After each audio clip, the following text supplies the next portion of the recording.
I think it's time for a question. Okay. And we've got a question from Graham. And I think this is a great question, so I'm going to expand on it. But let's start with what he asked. And that is, can you explain the difference between net and gross? And do you know a good way to remember the two? So gross profits. Well, if you think of a profit and loss account, what you have, the elements of a profit and loss account are, you have your sales, Right. and then you have direct costs, direct expenses, such as the cost of goods sold, for example, if you've got stock. And then income minus your cost of goods sold leaves you with your gross profit. So think of gross as being really fat. And then you take off all of your other expenses, your indirect costs like your telephone, your heat, your light, that kind of thing. And then you're left with your net profit. So gross is fatter, take off the other expenses, and then you're left with your net profit. Okay. So what exactly do you mean by direct and indirect? Go through that again for me. So direct costs could be, depending on what type of business you're in, it could be direct labour costs. It could be if you've got stock, if you're in a business which is buying goods for resale, then the direct costs of stock. So things sort of directly related to that business. Okay. And then that would leave you with your gross profit, and then your expenses would be things like telephone, heat and light, rent, postage, stationery, and then that leaves you with your net profit. And it's Right. on the net profit that you pay tax. So you pay tax on your net profit. Yeah. Right. Okay. Well, that explains net and gross. I'm going to expand that to a few more terms. When you're talking about profit and loss, you've kind of already explained that. But profit and loss, what exactly are we talking about? If you look at your expenses at any point in time, so it could be over a month, it could be over a quarter, it could be over a year. So any time period. So let's just say we're talking the yearly figures. So over that period of time, you would have either a profit or a loss. And a profit would mean that after your sales and all your expenses, direct and indirect, have been taken away or accounted for, should we say, you've got your sales, you minus your expenses, and then the figure that is left, if that's a positive figure, it means you've made a profit, and if it's a negative figure, it would indicate that you've made a loss, which means basically if you made a loss, it means that your expenses were higher than your actual income. Okay. So in business, we always want to try and have our income to be higher than our expenses so that we have a profit. That makes sense. Now, an asset and a liability. Can you explain assets and liabilities? Okay. The assets are things that bring you income. So on us, worthy to us. Assets are the kind of things we want to collect. So examples of assets are to be found on a balance sheet. And examples of assets could be your stock. You can realise that for cash. It could be things like brand name, goodwill. Coca-Cola, for example, has got a good brand name, and as a result, that's an asset for them. Cash in the bank is an asset. Debtors are classed as assets, and debtors are people who owe you money. That's any money outstanding from customers is classed as an asset. Okay.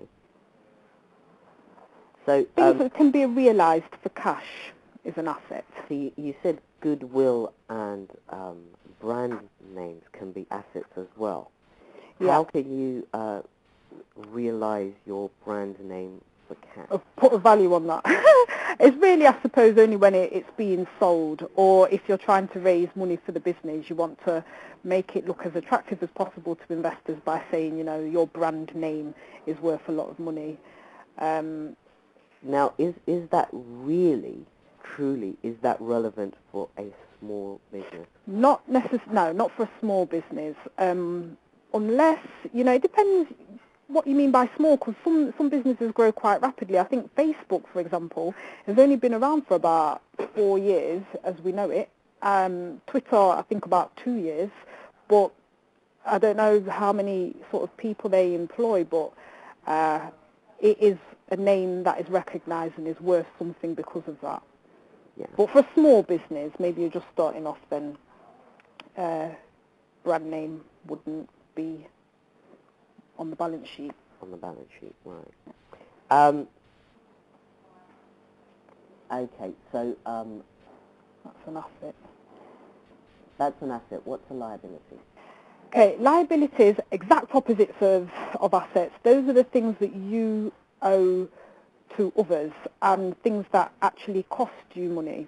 So liabilities could be a bank loan, an overdraft, credit cards, and money owed to your suppliers or creditors, people who you've bought something from and you've not paid them yet. So all of that is classed as a liability, things that you need to settle, things you need to pay for. Right, so things I need to pay for. So my car, is that an asset or a liability? If you own it and you've paid it off, you would then be able to sell it for its full amount, so that would be an asset. But for example, if you don't own it and you're still paying for it, then you don't own it. The person who you bought it from still owns it, perhaps if it's on some sort of lease or something, so then it would be a liability. There is a book called Rich Dad Poor Dad by the author Robert Kiyosaki, and his definition of an asset and a liability is quite interesting. He says that assets feed you, liabilities eat you. So if you've got something and it costs you money, that is a liability.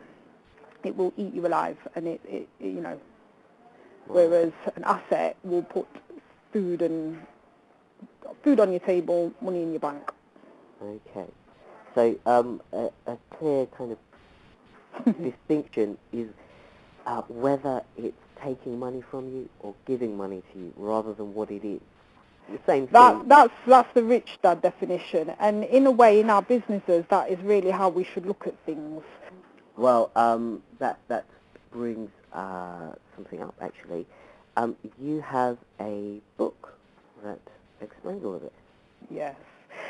It's called Bookkeeping Made Simple, the Google story, and it explains with lots of pictures, because I love pictures and diagrams, all about assets, liabilities, and there's a little story as well about how to do your bookkeeping. So it's not technical, it's not, this is a debit, this is a credit, and put this here and put that there, and, it's much more a little story which just puts it all into perspective, really, particularly when you're running a business and you've got 1,000,001 other things on your plate, different things to juggle. I have to say it is a very nice and simple book that a lot of people mistake as a children's book. It's that simple, so there's nothing to be afraid of when it comes to bookkeeping. You just buy that book and it makes it all very simple for you. How can people get a hold of that book? Bookkeeping Made Simple. It's on Amazon, and you can search for the title or search for the author. The author's myself, Lisa Newton, and it's also available on lulu.com. And if you go into any bookshop, they can order it. Okay. Getting back to those terms and explaining those terms, I've got one more for you. Debtor and creditor. Okay. So a debtor, another term for a debtor is a customer or anyone who owes you money. So debtors owe you money. The exact opposite are creditors, and those are people who you owe money to, so often your suppliers. or just anyone who you owe money to. So that's fairly straightforward. yeah, yeah.